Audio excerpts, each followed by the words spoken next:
చూసిన అత్తమ్మ ఎట్లా మాట్లాడుతుండో. నేను పోతా అన్నందుకే నన్ను ఒక దెబ్బేసిండు. ఆగు, నువ్వు ఏడవక ఆగు. ఏడవకే కాదే, ఆడు పొద్దుగాల ఆగమాగం మీద ఉంటాడు, పనికోవాలని ఉంటాడు. నువ్వు పొద్దుగాలనే అడగల్లా చెప్పు, నేను అవ్వగారింటికి పోతా అని పొద్దుగాలనే అడుగుతావా అని కట ఆఫీస్ టైం కాబట్టి ఇటు నువ్వు ఒర్రియబడుతుంది. ఆ కోపంలో మంట్ర ఒక దెబ్బ తీసే, ఆ దెబ్బ వడుడు ఎందుకు, మోగోని చేతు బండ తీరుంటది, ఆ దెబ్బలు వడద్దు, తర్వాత దెబ్బలు లెత్తాయి.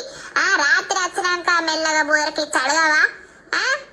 అడుగుతున్నా అత్తమ్మ, మొన్నట్టుండి అడుగుతున్నా. అడిగితే పో అంటలేడు. 2-3 రోజులు ఆగు అని